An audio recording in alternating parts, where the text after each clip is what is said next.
Oi gente, tudo bem? Meu nome é Fernanda, estou de volta com mais um vídeo e no vídeo de hoje eu vim aqui para explicar as referências de Coroa da Meia-Noite. Então se você gosta desse tipo de conteúdo, já deixa aqui nos comentários e deixa seu gostei que isso me ajuda bastante. Pra quem está perdido, gente, eu comecei a fazer essa série de vídeos aqui no meu canal no mês passado, onde agora eu estou relendo novamente Trono de Vidro e dessa vez, cada vez que eu releio um livro, eu venho aqui depois para explicar as referências que tem nesse livro, né? Referências a outras coisas que vão acontecer no futuro, coisas que vão ser reveladas depois e coisas do tipo. Eu já fiz, né? Na verdade, eu comecei a fazer essa série de vídeos lá na Rede Vizinha. Eu tô desde março do ano passado fazendo essa série de vídeos. Só que como lá são vídeos menores, então são vídeos picados, né? Então, assim, muita gente que tá chegando agora lá não consegue encontrar esses primeiros vídeos porque tem que voltar, tipo, mais de um ano lá no meu feed para encontrar, né, esses videozinhos aí em sequência. Então eu resolvi fazer aqui no canal para eu poder fazer tudo junto, um vídeo por livro aí, para eu ir explicando tudo certinho. Então mês passado eu fiz de Trono de Vidro, dessa vez estou fazendo então de Coroa da Meia-Noite, que é um livro que tem bastante referência também. E esses vídeos eles contêm spoilers de todos os livros da série, né? Então assim, para eu poder explicar a referência que tem aqui, eu sou obrigada a contar o que acontece em outros livros. Então se você não leu tudo da série, recomendo que volte aqui em outro momento, mas volte, tá? Porque, assim, tem bastante coisa interessante aí. Mas, então, vamos começar, gente, porque tem bastante coisa pra comentar aqui nesse livro. Então, pra não deixar o vídeo ainda mais longo, vamos começar. Então, a partir de agora, tem spoilers. É claro que ela não via Arthur havia muitos anos, desde antes de ir para Endovier, mas jamais pensou que ele fosse capaz de algo assim. Era lindo, gentil e jovial, não um traidor da coroa tão perigoso que o rei o quisesse morto. Esse é logo no início da história, né, quando a gente tá vendo ali a Celina realmente agindo como campeã do rei e coisa e tal, e o rei tá passando pra ela quem que vai ser o próximo alvo, e ele fala que é o Arthur, né, que é um cortesão e coisa e tal, que a Celina conhecia na época que ela trabalhava com o Arobin. E eu acho engraçado que ela fala aqui, né, ele não poderia ser um traidor da coroa tão perigoso e não sei o que, e blá blá blá, e no final realmente ele era. E não só ele era o traidor da coroa, mas ele orquestrou toda a morte da Nehemia, colocar a Nehemia a Celina contra a Nehemia, a Celina contra o Chaol, então ele fez todo um esquema ali, então ele era mais perigoso do que a Celina imaginava, né? Apesar dela achar que conhecia ele, ela não conhecia ele tão bem assim, né? Então só uma referenciazinha aí a esse final que ela acaba percebendo que ela estava bem enganada, infelizmente. Havia outros continentes, é claro. Outros continentes com reinos ricos, como Wendling, aquela terra longínqua do outro lado do mar. Aqui é só a Celina pensando, né? Ela comenta de Wendling e eu só acho interessante, assim, não é uma super referência, mas eu acho interessante porque é aqui onde a Celina vai estar no próximo livro, né? Em A Herdeira do Fogo. Então, acho que é interessante que a Sarah já começa a falar um pouquinho sobre o Wendling. A gente tem outros momentos que é citado, né? Esse outro continente, coisa e tal. Eu acho interessante isso seja colocado na história pra gente saber que existe, justamente porque no próximo livro ela vai estar lá. Então, assim, são referenciazinhas bem leves ali, só pra gente já começar a pegar os nomes e entender e não estranhar quando ela for pra lá no próximo livro. E se algum dia precisasse escolher entre seu rei e Celina, Chaol rezava para Word para que jamais se visse diante dessa decisão. Manter-se firme daquele lado da linha era a escolha lógica. A gente tem um momento...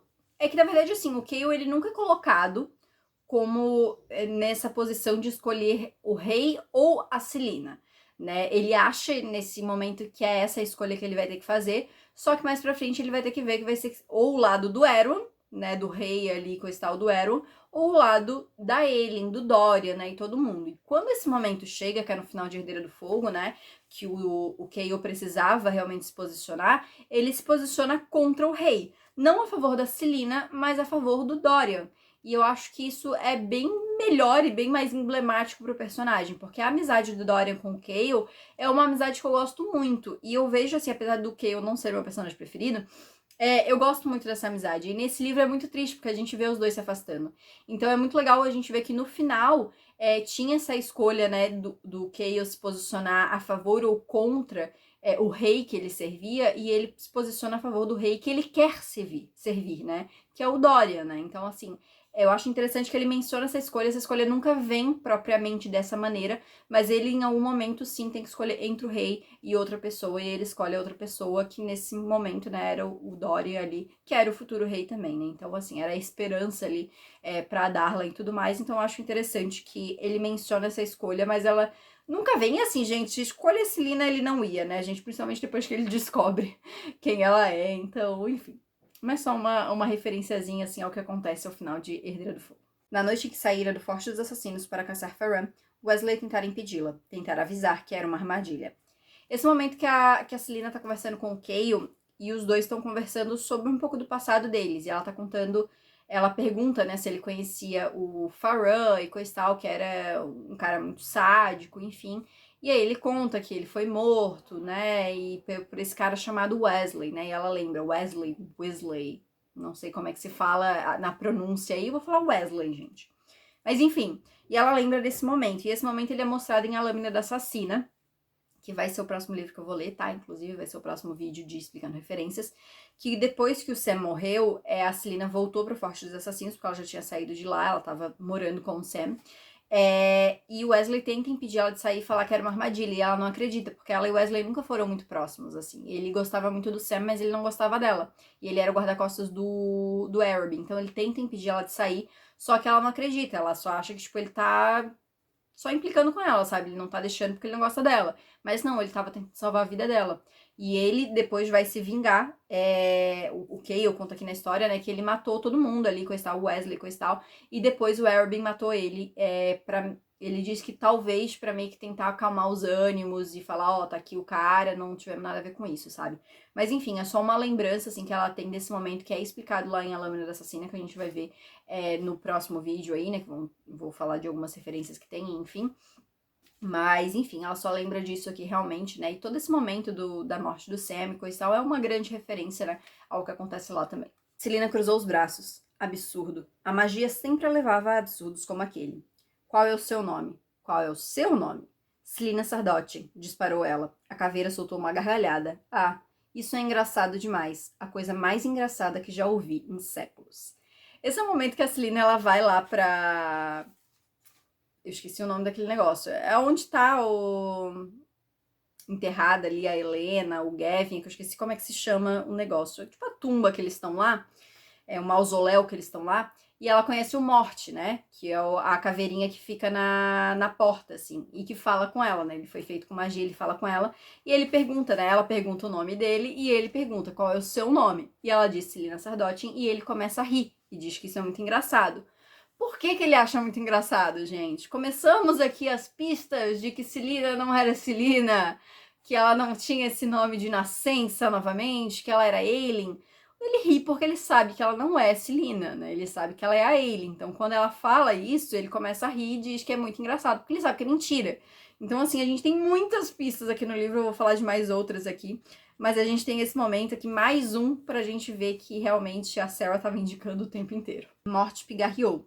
Então falou com uma voz que soava bizarramente como a da rainha. Se eu pudesse deixá-la em paz, deixaria. Mas você passou a vida ciente de que jamais escapará de alguns fardos. Goste ou não, está selada ao destino deste mundo. Essa é uma fala, né? Como eu li aqui, o Morte, ele fala pra Celina um recado da Helena. E é muito interessante porque, novamente, a gente tem aqui sendo destacado, sendo referenciado a importância que a Celina tem, porque ela não é Celina, né? Então, quando ela diz, você passou a vida ciente de que jamais escapará de alguns fardos, quais são os fardos, né? É a coroa que ela tem, que ela, né, deveria ter aí, que ela é herdeira, né? Esse reino que ela deveria governar, são os poderes dela, a herança férica dela. Então, tudo isso são fardos que ela leva como fardos até esse momento aqui da história, e que a gente não sabia muito bem, né? Então, assim, a Helena sabe quem ela é, a Helena tá ciente. A gente sabe disso lá pra frente, que a Helena sempre soube. E, inclusive, ela se tornar Celina foi parte de algo que a Helena não planejou, mas, tipo assim, a Helena fez pra ela ir lá pro Arobin, enfim. Mas esses fardos são todas essas coisas, né? E goste ou não, está selada ao destino deste mundo, porque, né, primeiro, a Ailyn, né, teria uma participação muito grande aí nessa luta contra o Erwan, era a aposta da Helena, e é a questão da Ailyn ser o preço a se forjar o fecho. E eu vou explicar essa questão do preço para forjar o fecho ainda nesse livro, tá? Então, assim, ela estava realmente destinada, né, ao destino do mundo. Então, assim, a gente não sabe quais são todas essas questões quando a gente lê aqui, mas quando a gente relê, é realmente onde a gente percebe, né? E realmente, gente, ela tá selada ao destino do mundo, é muito triste, mas ela tá, e ela tentou escapar disso o máximo que deu, né, mas a Helena deu esse toquezinho aí. Se ela é tão poderosa e sabe tanto, pode ir encontrar a fonte do poder do rei sozinha. É seu destino e sua responsabilidade. Essa é uma conversa ainda nesse mesmo momento, tá, gente? As próximas referências que eu vou falar é tudo nesse mesmo momento, entre o Morte e a Celina, e o Morte fala isso pra Celina, é seu destino e sua responsabilidade. Ou seja, é o destino dela lutar contra o Erwin, é responsabilidade dela fazer isso, forjar o novo fecho e coisa e tal. Todas as referências estão meio que ligadas, né? São sobre a mesma coisa, né? Seguindo aqui, tem outra referência, né? Sinto muito pelo que perdeu, disse ele com uma voz que não era bem a sua. E sinto muito pela morte dos seus pais naquela noite.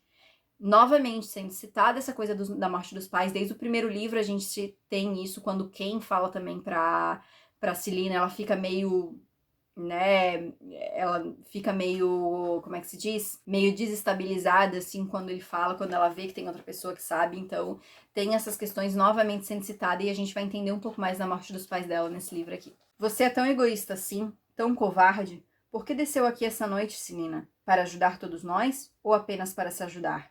Helena me contou sobre você, sobre seu passado.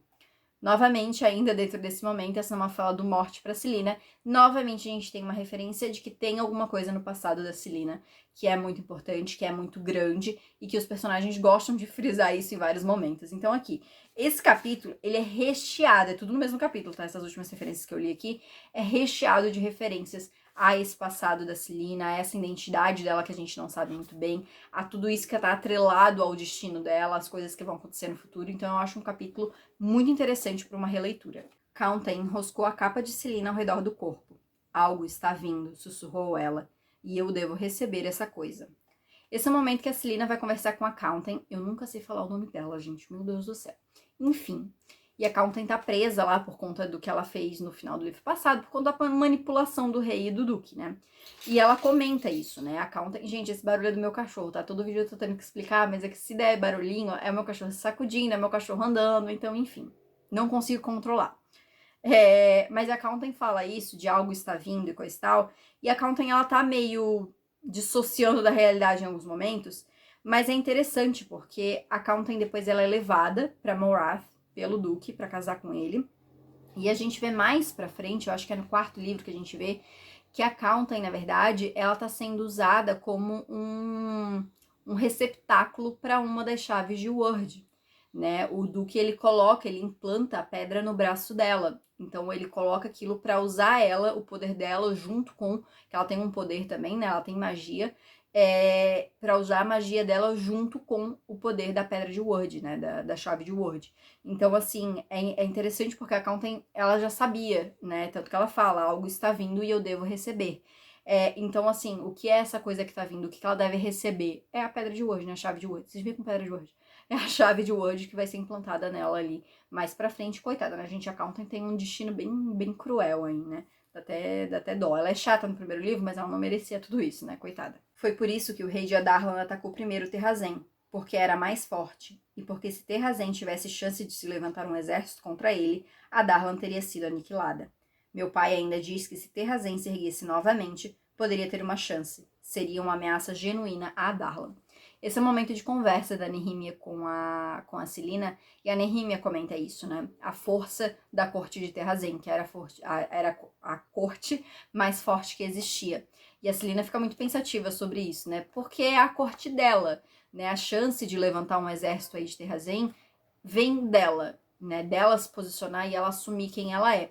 E é o que acontece, né? Quando ela assume a Aelin e ela levanta os exércitos, a gente vê lá no final do quinto livro, se eu não me engano, é mencionado, né? Que a Aelin levantou um exército capaz de derrotar Morath mesmo. Então, assim, aqui ela tá falando de Adarlan, mas é porque a Darlan tá envolvida com essa questão de Morath, do Éroe e coisa e tal. Então, realmente, a única chance que o mundo tem aí, né, e a esperança de derrotar a escuridão e Éroe e os Volgs e tudo mais, é com a corte que a Aelin levanta, a corte não, né, o exército que a Aelin levanta junto com a corte de Terrazen. Só ouvi clientes sussurrando a respeito de vez em quando, mas tem um grupo formado bem aqui em Forte da Fenda, e querem colocar Aelin Galatinhos de volta no trono de Terrazen.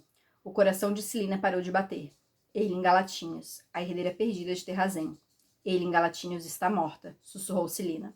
No mesmo momento, só que mais para baixo, Celina apenas o encarou, desejando que seus dedos se abrissem, desejando que o ar entrasse em seu pulmão. Se fosse verdade... Não era verdade. Se aquelas pessoas realmente alegavam ter encontrado a herdeira ao trono, essa herdeira tinha que ser uma impostora. E ainda na mesma conversa, só que depois, você realmente acha que pode descobrir informações sobre esse movimento de Terrazen?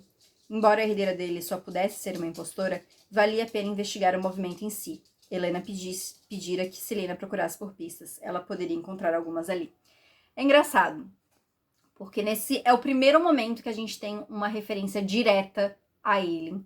O momento que a gente vê alguém falando Aelin Galatinius, é essa pessoa aqui, é a herdeira perdida de Terrazen, todo mundo acha que ela morreu, e coisa e tal, e blá blá. E o Arthur diz, não, tem esse movimento que eles dizem que eles estão com a Aelin, eles querem colocá-la de volta no trono. E assim que a Celina escuta, ela já fala, ela tá morta, a Aelin tá morta. Depois o Arthur diz que não, e ela pensa, não, se eles têm uma herdeira, ela tem que ser uma impostora. E por fim, ela ainda pensa de novo, essa herdeira dele só pode ser uma impostora. Gente, tava na nossa cara o tempo inteiro. Por que a Celina tem tanta certeza que a Aelin tá morta?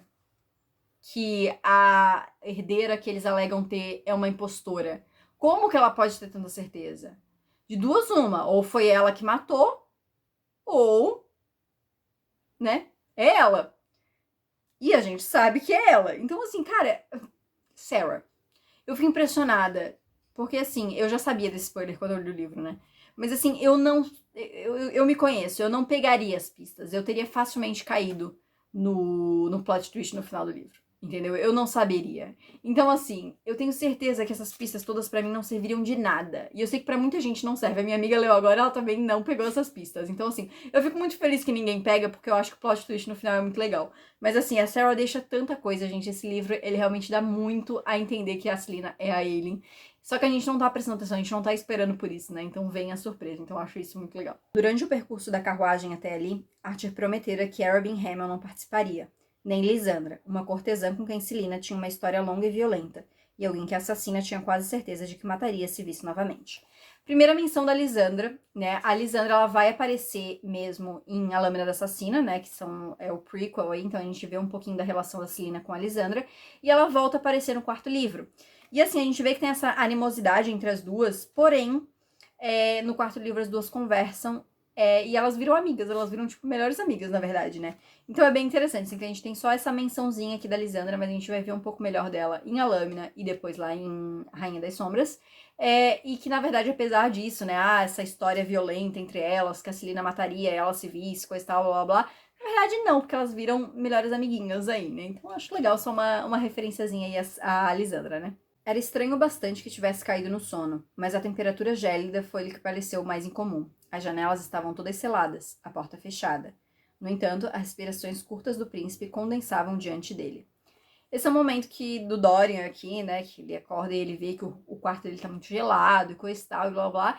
E aqui é só uma referenciazinha ao poder que o Dorian vai descobrir nesse livro, né, que apesar do Dorian ter magia pura, a magia dele se transforma muito nesse início, né, eu acho que o elemento principal que ele usa é gelo, né, essa magia mais do gelo realmente, então ele usa bastante esse tipo de magia, como ela se manifesta, né, pela primeira vez, mas ele pode moldar a magia dele de qualquer forma, né, mas enfim, é a primeiro modo que a magia dele realmente se manifesta, então eu acho interessante que a gente vai vendo também essas pistas ao longo do livro aí sobre a magia dele. Então um dia, um cavaleiro apareceu, buscando o poder dela em nome do seu rei.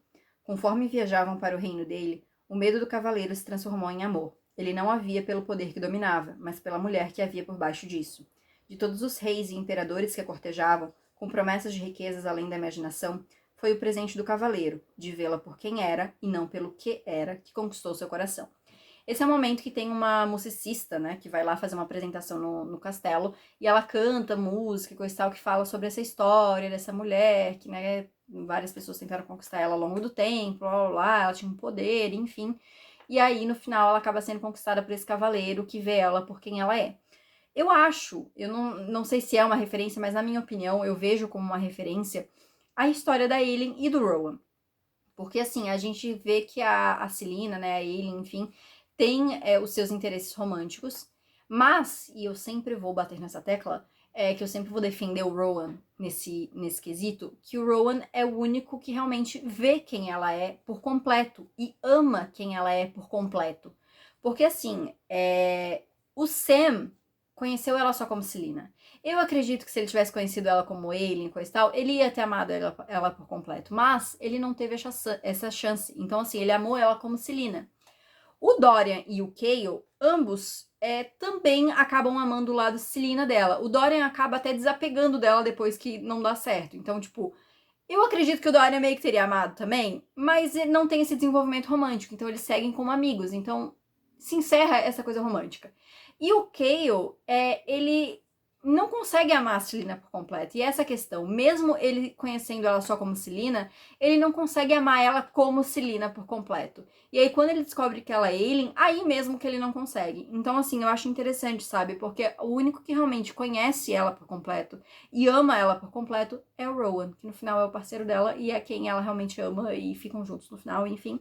E eu só acho uma referência bonitinha aí, que talvez possa ser uma referência, eu vejo como uma referência aí aos dois. Você e eu sempre nos destacaremos, sempre teremos, ela buscou a palavra, responsabilidades. Sempre teremos fardos que ninguém mais poderá entender, que eles, a princesa inclinou a cabeça na direção de Cale e Selina, jamais entenderão, e se entendessem, não os iriam querer. Essa é uma fala da Nehemia pro Dorian. O Dorian tá observando o Cale e a Selina dançarem, coisa e tal. E a Nehemia vem falar com ele, né? E ela fala que os dois, né, como são príncipes ali, né, príncipe e princesa, eles têm fardos que o Cale e a Selina não entenderiam, coisa e tal. Só que essa frase no final que é interessante. E se entendessem, não os iriam querer. Porque a Nehemia sabe quem é a Selina, ela sabe que a Selina é a Aelin. Então, assim, a Aelin entende os fardos. Ela sabe sobre essas responsabilidades, porém, ela não quer. Então, é essa frasezinha que faz essa diferença pra gente saber que a Nehemia sabe quem é a Aelin, né? Sabe quem é a Selina. E que, apesar da frase ela falar, não, eles não entendem coisa e tal, se eles entendessem, eles não iriam querer, que é uma referência realmente a Aelin, né? Então, eu acho interessante como a gente vai pegando essas coisas assim, né? Da identidade da Aelin, sobre a Nehemia, já saber, e enfim, né? Você tem poder, príncipe. Mais poder do que percebe. Ela tocou o peito de Dorian, desenhando um símbolo ali também, e algumas das damas da corte arquejaram, mas os olhos de Nehemia estavam fixos em Dorian.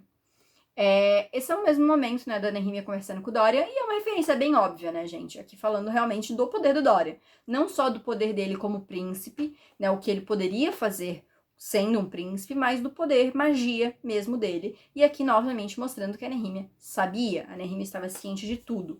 E aqui inclusive ela fala, né, quando ele estiver pronto para ele falar com ela, que ela iria ajudar ele. Então assim, e ela ajuda a despertar o poder dele, porque ela faz uma marca ali, provavelmente uma marca de Word, para ajudar a desbloquear, digamos assim, esse poder dele. Então aqui mais uma referência de algo que vai ser mostrado ainda no livro, né? Do lugar ao lado de Perrington, Roland gesticulou para o mapa. Outro anel preto reluziu na mão dele, o mesmo que Perrington usava. Esse é o momento de uma reunião ali que o Dorian tá participando e ele nota essa questão do anel preto. Novamente o anel preto sendo mostrado que é algo muito importante e algo que os aliados do rei usam. E que depois a gente vai saber que é o anel que contém o demônio Vogue, que vai possuir a pessoa e coisa e tal. Então, nesse momento aqui, o Roland já estava possuído por um demônio Vogue, só que a gente não sabia, né? A gente vai descobrir só depois. Aí, coitado do Roland, né? Não era uma pessoa muito boa, mas assim, coitado, também não merecia esse destino, né? Bem-vindos, bem-vindos, gritou uma mulher idosa, curvada e retorcida pela idade, de um pódio na base das escadas. Uma coroa de estrelas adornava seu cabelo prateado. E embora o rosto bronzeado estivesse flácido e manchado, havia um brilho nos olhos castanhos dela.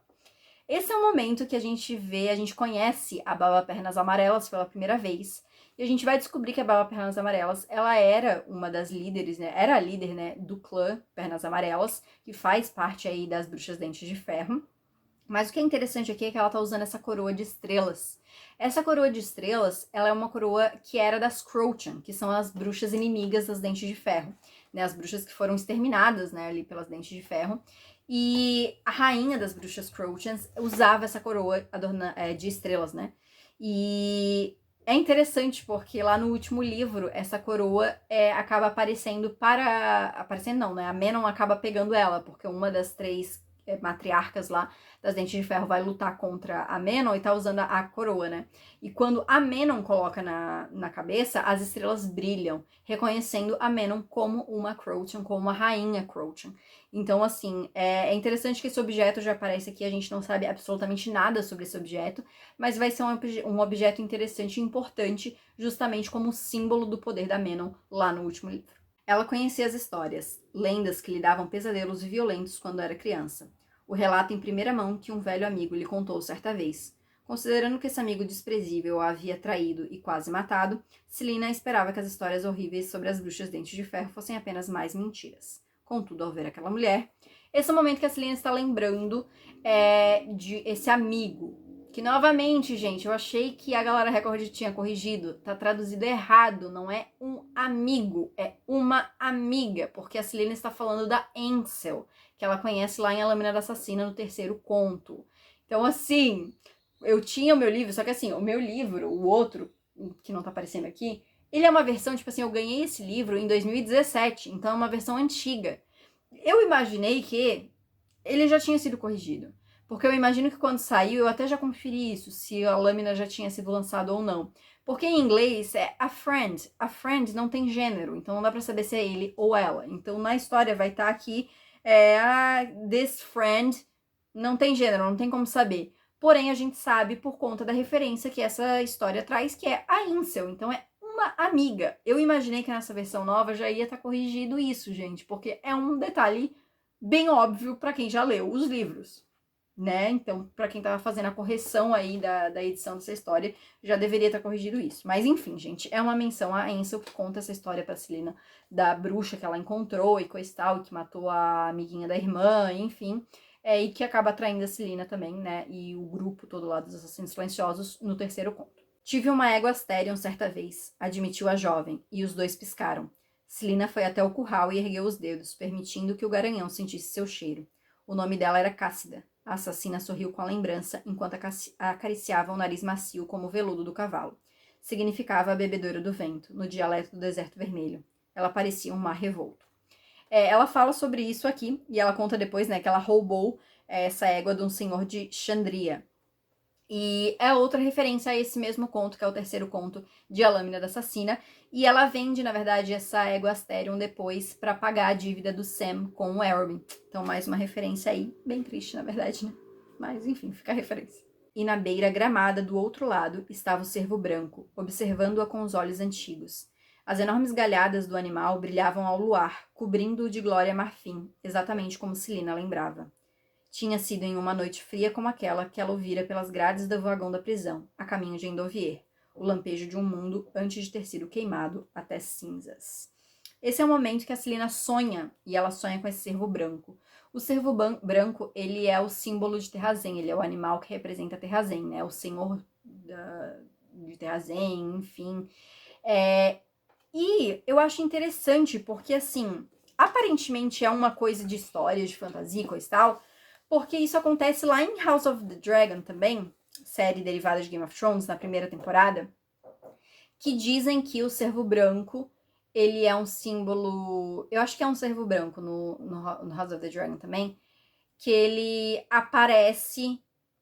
que ele estaria meio que ligado com o herdeiro do trono. Então, tipo assim, ele aparecer para essa pessoa significaria que aquela pessoa é digna de ser herdeira ao trono, algo desse tipo.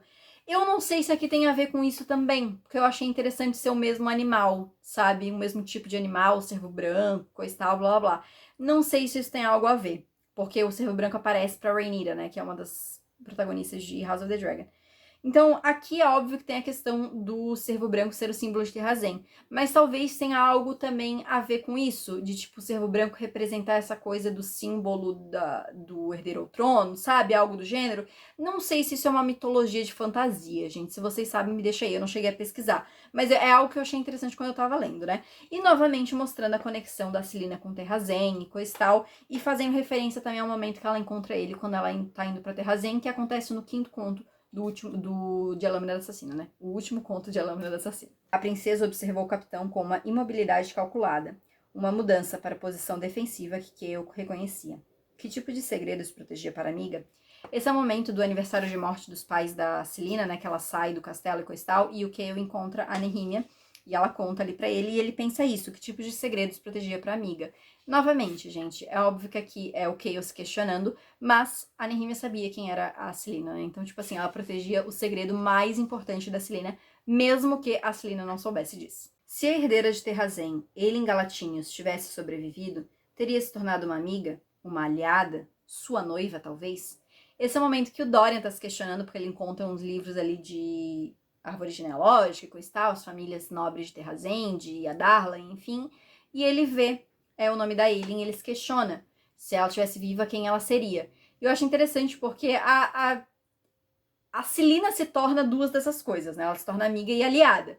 Essa questão do noiva talvez possa ser uma referência à primeira versão de Trono de Vidro, porque pra quem não sabe, Trono de Vidro, quando a Sarah criou, ela criou com o intuito de ser uma trilogia, e no final o Dorian e a Aelin, né, a Celina, eles iam ficar juntos, eles eram um casal pra ficar juntos, eles iam casar realmente, sabe? Então talvez seja uma referência a isso, ou talvez seja só o Dorian realmente pensando que é o normal, né, gente? Herdeiros de trono geralmente se juntam justamente por essa questão, né? O príncipe não vai casar com qualquer uma, vai casar com uma outra princesa, alguma coisa assim. Então, talvez fosse só um questionamento dele, mas eu acho que possa ser uma referenciazinha aí a essa outra história em que os dois, em outro universo aí, os dois eram pra ter sido realmente o casal endgame ali, realmente era pra eles terem ficado juntos. Apesar de ser absurdo que alegassem ter contato com ele em Galatinius, Celina não podia deixar de questionar se realmente havia força se reunindo em nome da herdeira, se membros da poderosa corte real de Terrazen tinham conseguido se esconder em algum lugar durante a última década.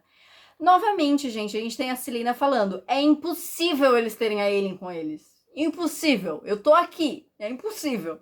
A gente tem mais uma referenciazinha, gente, só pra marcar realmente, assim, quantas vezes a Sarah falou que era impossível a Aelin estar planejando em algum lugar que não fosse aqui. Entendeu? Meus sonhos andam cheios de sombras e asas, o ressoar de asas sobrevoando os vales, e todos os batedores ou espiões que enviamos para as montanhas Canino Branco, para o desfiladeiro Férrea, não retornam.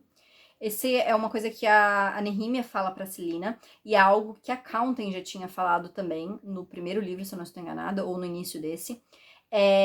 E o que são esses bater de asas, gente? O rei, ele começa a criar as serpentes aladas, né? Que são espécies de dragões aí. E muito engraçado serpente alada, porque eu não consigo imaginar um dragão como serpente alada, mas faz todo sentido depois que você pensa como dragão. E ele tava criando nesse desfiladeiro Férrea, para as bruxas poderem montar e ficar do lado dele nessa guerra, né?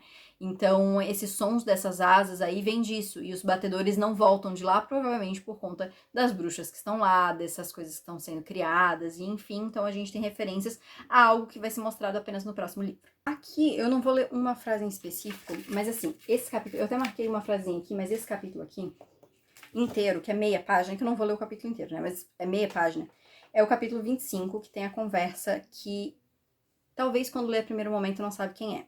Porque só diz aqui, disse a rainha à a princesa falou e não sei o quê, mas é uma conversa entre a Helena e a Nehemia, né? Algo que eu acho que até quem tá lendo pela primeira vez pode entender porque quem é a rainha e quem é a princesa que a gente conhece na história, né? E elas falam sobre um dos dois precisa ceder e coisa e tal, e elas estão falando do Dorian e da Celina, e elas tomam a decisão, então, aqui de fazer algo para fazer a Celina realmente agir e entrar no caminho que ela precisava entrar, que é ela assumir realmente quem ela é, né, a sua identidade, coisa e tal, que é a morte da Nehemia, mais ou menos, né? E a própria Nehemia fala, ela não vai entender e quando ultrapassar esse limite não haverá nada para puxá-la de volta.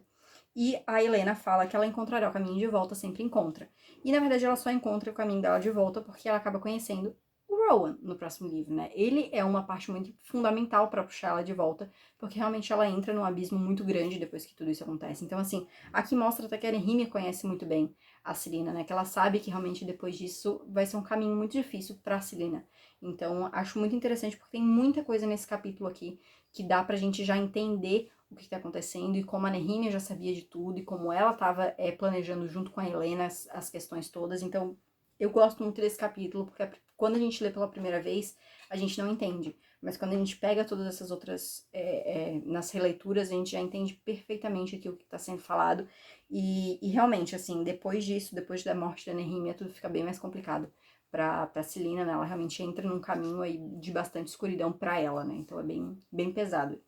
Um deles, alto, com 2 espadas cruzadas nas costas, se aproximou. Aqui é o momento que o Cale é capturado pelo grupo de rebeldes e é descrito esse cara, que é alto com 2 espadas cruzadas, e é só uma referenciazinha mesmo, que é o Ren Osbrook, que ele vai ser apresentado melhor no 3º livro, e que ele é um dos filhos nobres das casas de Terrazen, né? Então, só pra dar essa referência de que ele aparece aqui, não diz o nome, mas é ele que aparece aqui. O homem mais velho, que tinha exposto o rosto, a encarava com um misto de espanto e incredulidade, e Celaena imaginou que tipo de monstro ela parecia ser naquele momento.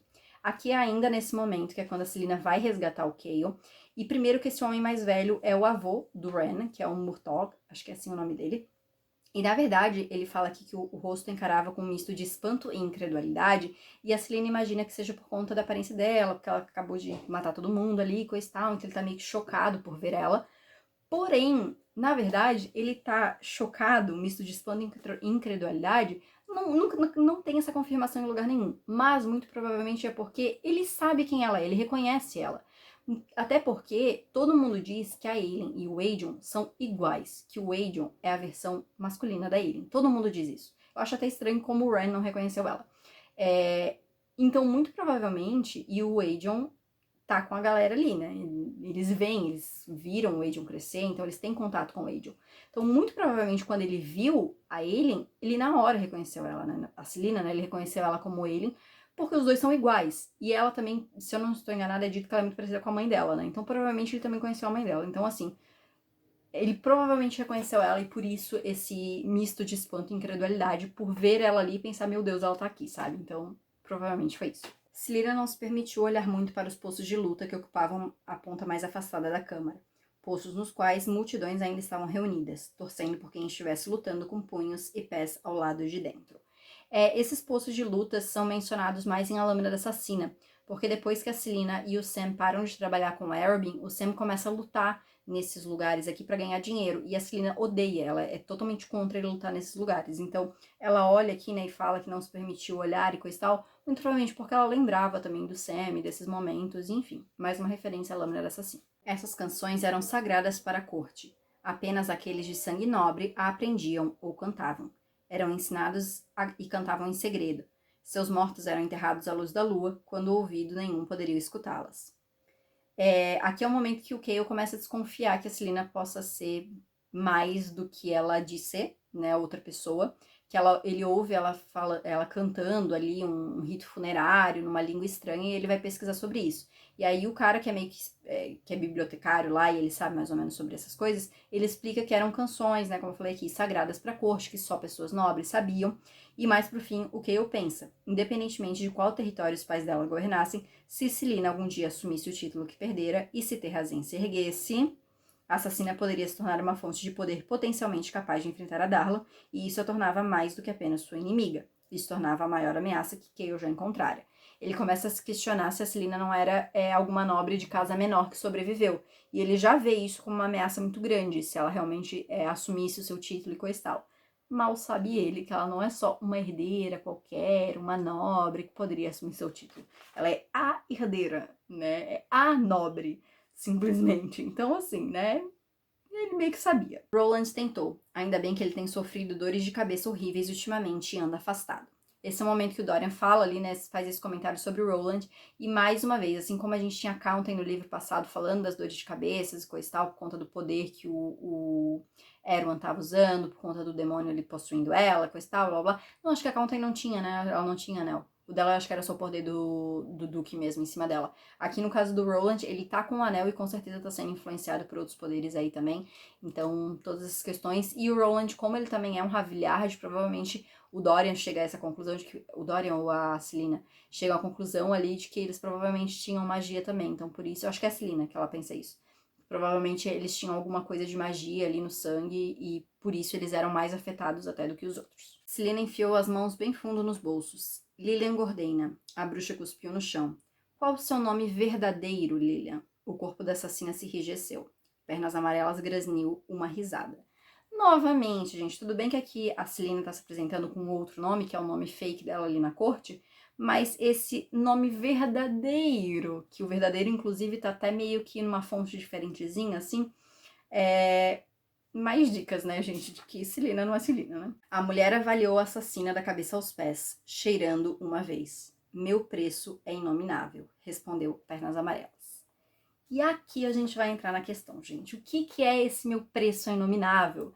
Que foi uma coisa que eu tive que ler umas 3 vezes a série pra entender e ainda pesquisar um pouco, porque assim, é de você prestar atenção, tá? Vamos lá. O que acontece, tá? Teve a guerra contra Erwan, séculos atrás, e coisa e tal. Tinha a galera ali, o Brennan, a Helena, o Gavin, todo mundo lutando contra o Erwan. E os deuses estavam presos, né, no mundo ali, junto com a galera, em Erileia. Os deuses fizeram um acordo com a galera e falaram o seguinte: vamos produzir um fecho aqui, a gente volta, todo mundo volta pro nosso mundo, a gente puxa o Erwan com a gente, vocês trancam, usam o fecho para trancar o portão de Word, e é isso. Todo mundo volta pro seu lugar, a gente leva o Erwan com a gente, fechou, show de bola. Só que para forjar esse fecho, não era assim, vamos forjar. O fecho, ele tinha que ter um sacrifício. Para forjar o fecho original, quem se sacrificou foi a Mala, a portadora do fogo, que era a esposa do Brennan, mãe da Helena. Ela sacrificou sua vida mortal e depois ela acabou virando uma deusa. E a vida dela mortal gerou o fecho. E o fecho só poderia ser usado uma vez, com esse propósito. Só que a Helena, na guerra ali, tudo acontecendo, ela viu que, tipo assim, a galera ia morrer. Todo mundo ia morrer. E ela não queria que todo mundo morresse. Então, o que ela pensou? Eu vou usar o fecho de um jeito diferente, porque ela meio que viu que eles não iam conseguir usar o fecho e tal, enfim, ela ficou com medo do plano, enfim, resolveu fazer um plano diferente. Ela pega o Gavin e fala, vamos fazer o seguinte, vamos prender o Erwan aqui na montanha, tal, que era Morath, a gente sela a montanha com o fecho, ele vai ficar adormecido, não vai morrer, mas vai ficar adormecido, e a gente consegue adiar a guerra por algumas gerações, e as próximas gerações se preparam melhor para essa guerra do que a gente, que não estamos preparados, vai todo mundo morrer. E ela resolve fazer isso, sem consultar ninguém, ela vai lá e faz, ela usa o fecho, sela o Erwan lá adormecido na montanha, e é isso. E aí depois os deuses vêm e ficam irados com ela. Minha filha, qual que era o acordo? Era pra gente voltar para aquele mundo, levar ele lá, você selar e coisa e tal. Agora a gente não consegue mais fazer isso porque você usou o fecho e o fecho não pode ser usado 2 vezes. E agora? E aí o que eles falam? Não, beleza. A gente espera mais uns séculos, né? A Helena fala sobre a questão de esperar ali a guerra adiar por mais gerações. E eles falam, não, tudo bem, a gente é Deus, a gente vive por séculos, pra gente esperar um pouco não faz diferença. A gente vai esperar e a gente vai manter o nosso acordo. Só que vai ter que ser gerado um próximo fecho. E o próximo fecho vai ter que vir da linhagem da Mala com o Brennan. Ou seja, vai ter que vir daquela linhagem dos filhos ali. A linhagem para forjar o fecho, que vai, né, ser colocada aí entre os filhos deles, vai ser acabada aí, essa linha aí, nos 2 ramos que fluem a magia de Mala, que é falado lá da questão de que tem 2 possíveis pessoas para forjar o fecho, que é o Dorian e a Aelin. Porque a Aelin vem da família Galatíneos, né, a única descendente viva dos Galatíneos, enquanto o Dorian vem da família, ele é descendente da Helena com o Gavin, né, da família que os dois formaram ali. A Helena é filha da Mala com o Brennan. Então, os dois poderiam ser esses sacrifícios aí para forjar o fecho. Porém, quando a Aelin ela descobre a terceira chave de Word, tá num amuleto, e ela descobre depois que atrás desse amuleto tem um símbolo de Word. E esse símbolo de Word está dizendo o quê? Meu preço é inominável. O preço para forjar o fecho é inominável. Tá, mas o que esse inominável quer dizer? Vamos voltar agora. Olha a complicação para explicar, gente. Vamos voltar agora que no primeiro livro a gente tem aquele símbolo brilhando na testa da Celina. Um símbolo que ninguém sabe o que é. No final desse livro, a gente tem o rei falando que ele pesquisou o que esse... Eu vou até já pegar aqui esse trecho, só para já juntar, gente, peraí. A marca de Word era impossível de decifrar. Significava sem nome ou inominável, ou algo próximo de anônima. Isso é o que o rei fala no final, tá? A gente já pulei uma referência só pra gente poder amarrar tudo.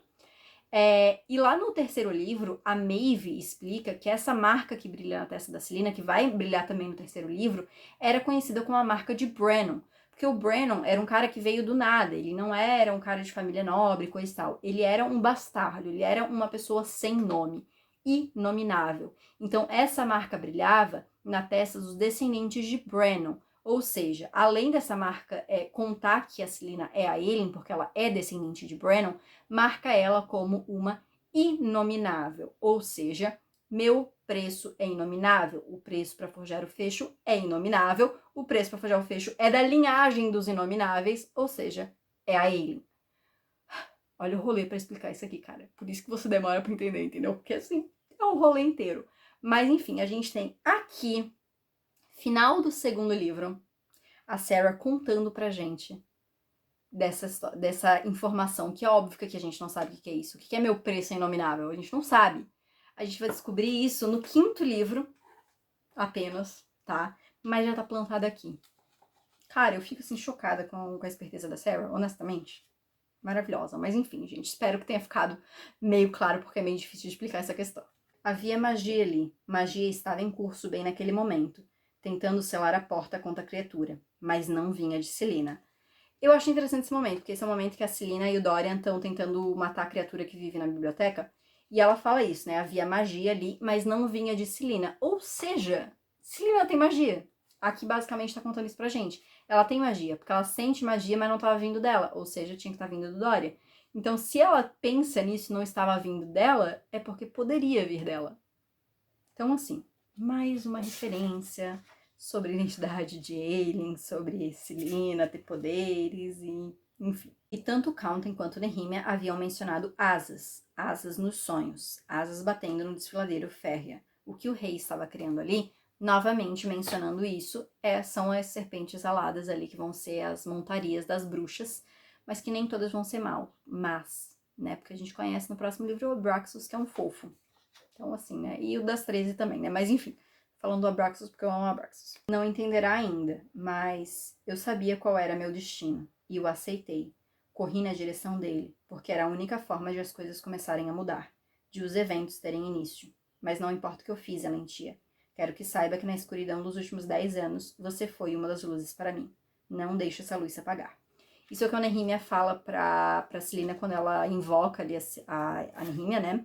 E é isso, né, gente? A morte da Nehemia é o que dá início à história, realmente, né? É o que dá início a Celina ir pra sua jornada, pra aceitar quem ela é, reconhecer que ela é Aelin, coisa e tal, aceitar o seu papel nessa guerra.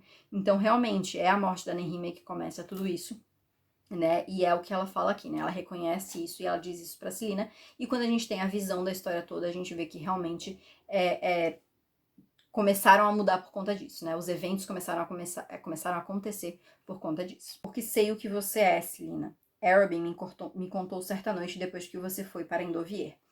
O Archer fala isso pra Celina no final, e eu sempre fico na dúvida, porque ele fala, eu sei o que você é. Ele não fala, eu sei quem você é.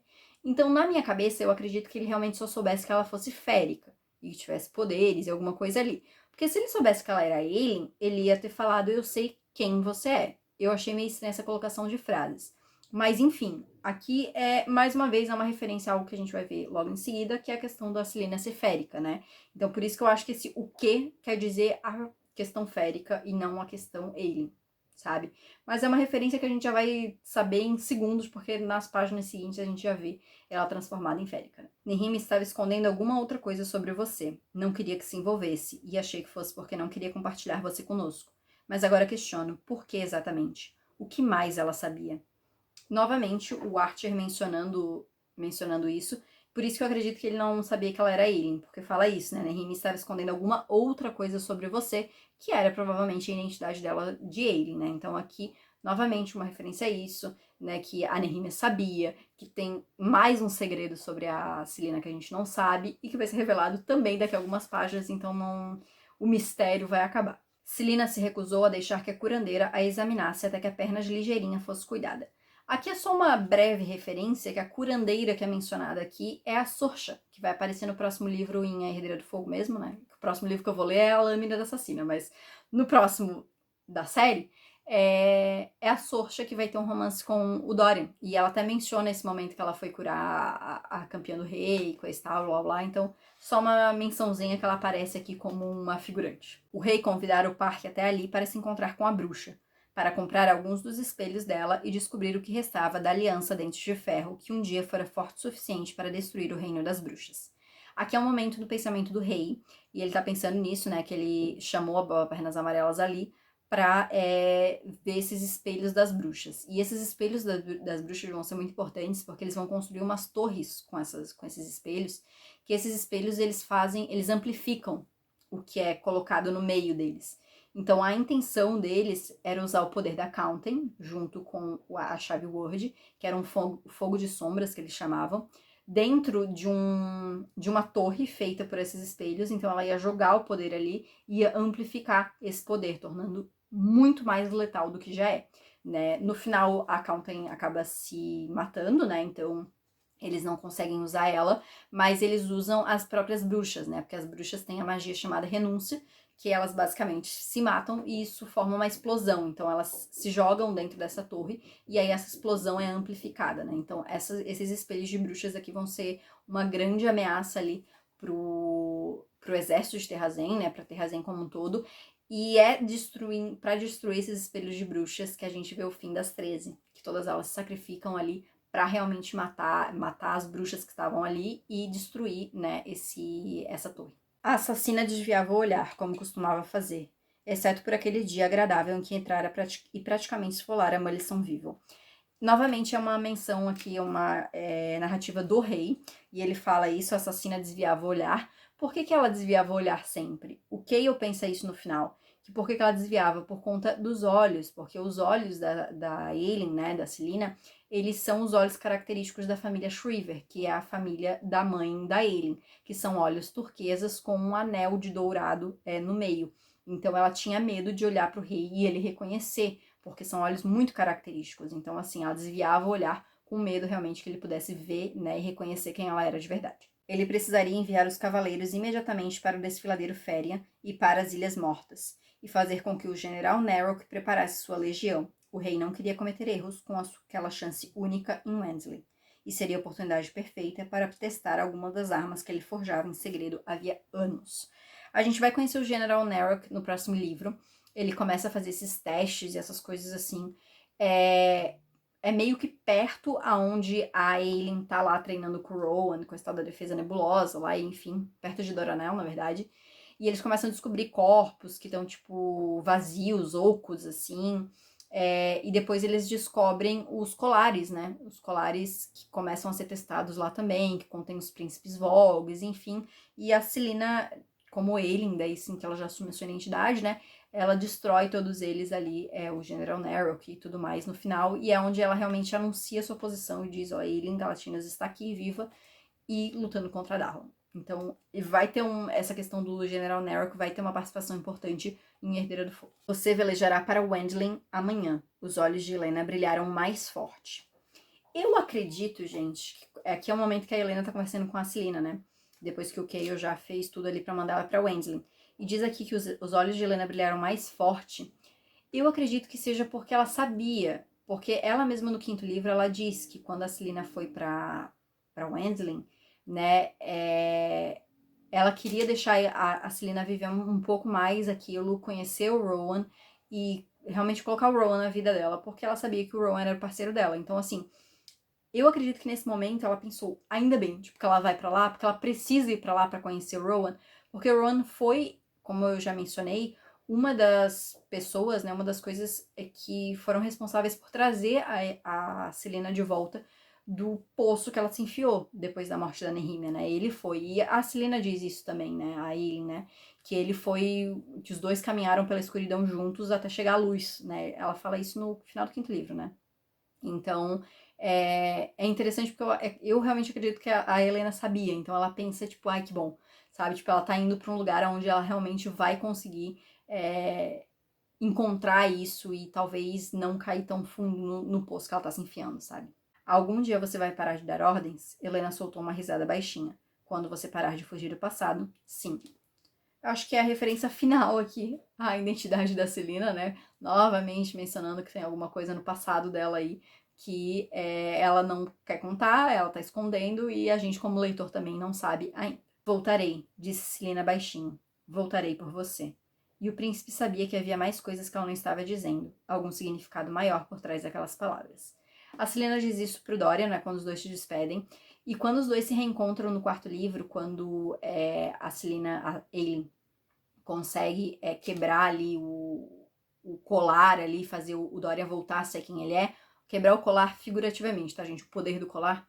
E fazer o Dorian voltar a ser quem ele é. Os dois estão ali e ele fala, tipo assim, ela pergunta alguma coisa pra ele, eu não lembro agora exatamente o que é, mas ele fala, você voltou. Tipo assim, como se fosse uma resposta ao que ela tava falando, sabe? Então, tipo, os dois juntam ali até os poderes dele, é uma cena que eu gosto bastante. Então tem essa coisa, né, da Celina falar que voltaria e coisa e tal, e eu amo a amizade dos dois, gente. Inclusive, eu queria que fosse mais explorada. E é isso, gente. Essas foram, então, as referências de Coroa da Meia-Noite. Meu Deus, eu tô com a garganta, assim, eu não aguento mais falar, gente. Assim, ó, sério. Tem muita referência, como eu falei. Acho que a principal referência desse livro é a questão do meu preço é inominável, que até demorou mais tempo para explicar do que as outras. Mas são coisas que mostram realmente o quanto esse livro é muito bem planejado, sabe? Então, assim, gosto demais, demais mesmo desse livro. Acho que ele é muito importante dentro da história de Trono de Vidro. Tem muitas informações importantíssimas, né? A morte da Nehemia, sim, mas a revelação toda da Aelin. Então, assim, eu gosto muito desse livro, gente. Mas deixem aqui nos comentários o que vocês acharam dessas referências. Deixem aqui o que vocês acharam do vídeo como um todo. Mês que vem eu retorno, então, com a Lâmina da Assassina, tá? Porque eu gosto de fazer a leitura nesse esquema. Eu prefiro ler, né, a ordem de lançamento e não a ordem cronológica. Mas, enfim, deixem aqui, então, o que vocês acharam. Deixa aqui também o seu gostei, que isso me ajuda bastante. Se inscreve no canal se você ainda não é inscrito. E não esquece de ativar o sininho para não perder as notificações. E me segue também no Instagram e no TikTok para não perder os meus outros conteúdos. Então é isso, gente. Muito obrigada por ter assistido e a gente se vê no próximo vídeo.